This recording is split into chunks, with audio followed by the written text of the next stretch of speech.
E-scooters will be banned for anyone aged under 18 under proposals agreed by the government. It follows concerns over the rising number of children being treated for serious head injuries as a result of crashes. It was also agreed that hi-vis jackets and helmets will be mandatory for all e-scooter use. Despite today's announcement, coalition leaders said they are not ruling out the possibility of an outright ban. As they travelled past government buildings today, those inside were about to announce new rules that will affect them. From August, e-scooters are set to be banned for under-18s, while hi-vis jackets and helmets will become mandatory for all users. Later this year, legislation will also be introduced classing e-scooters as mechanically propelled vehicles, meaning they'll be subject to licensing and registration. And that may not be all, as they could still be taken off the streets altogether. A full ban will be kept on the table as an option.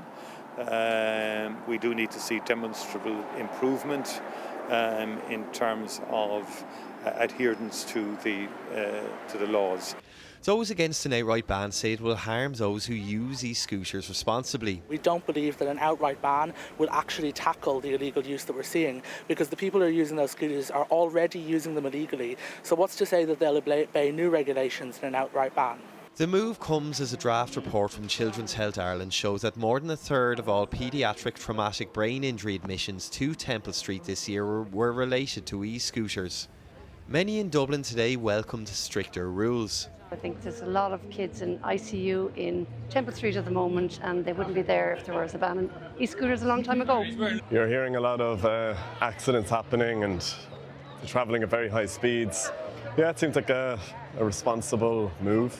They should be banned, and if not, they should definitely wear helmets. Along with the new rules, greater protections for Gardaí pursuing e-scooters and e-bikes were also agreed. But as these measures are implemented, eyes will stay on hospital wards, or else an outright ban could still loom. Gavin O'Callaghan, RTE News.